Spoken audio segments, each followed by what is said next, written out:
Bangku Laila di sudut kelas. Di dalam kelas 4 cerdas, segala-galanya berwarna-warni dan berbentuk bulat, seperti doh yang baru diuli. Kecuali satu benda, bangku kayu kecil di sudut belakang. Ia sentiasa kosong. Airul, yang duduk dua baris dari bangku itu, sering tertanya-tanya. Meja itu tidak pernah berhabuk. Kerusi itu tidak pernah ditarik keluar. Tiada beg sekolah di atasnya, tiada kesan pensil. Airul berbisik kepada kawannya di sebelah, siapa punya bangku tu? Kawan itu hanya mengangkat bahu, dua bahunya bergerak perlahan. Ia memang selalu ada di situ.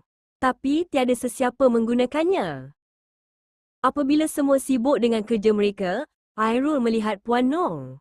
Sekejap sahaja, matanya akan singgah di sudut itu. Walaupun senyuman Puan Noh kekal pada wajahnya, ada bayangan kesedihan di matanya.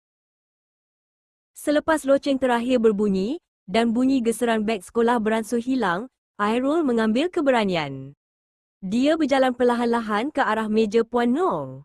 Puan Noh, katanya lembut. Bolehkah saya bertanya tentang bangku di sudut itu? Puan Noh menghela nafas panjang, yang bunyinya seperti udara perlahan keluar dari belon doh. Dia mengusap permukaan bangku itu dengan jari acuan lembutnya.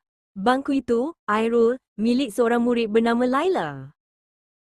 Laila sukakan sudut itu, kata Puan Noh sambil tersenyum. Dia bilang, dari situ, dia boleh lihat awan bergerak di luar jendela dan dia suka rasa seperti kapal sedang berlayar. Laila sentiasa membawa cahaya, seperti butiran emas yang ditaburkan di atas doh coklat.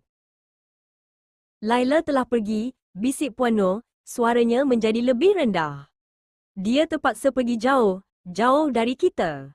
Kami tahu dia tidak akan kembali ke kerusi itu. Puan Noh membetulkan kembali bangku itu sehingga ia rapat ke meja, seolah-olah ia baru sahaja diletakkan di sana. Tetapi, kami tidak membuangnya.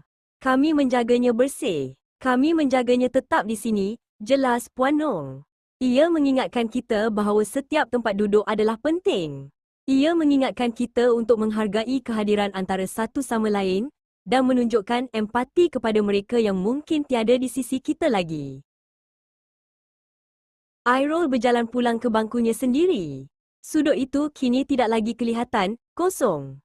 Ia dipenuhi dengan ingatan yang manis, rasa hormat yang mendalam dan janji sunyi untuk menghargai setiap hari yang dihabiskan bersama rakan-rakan.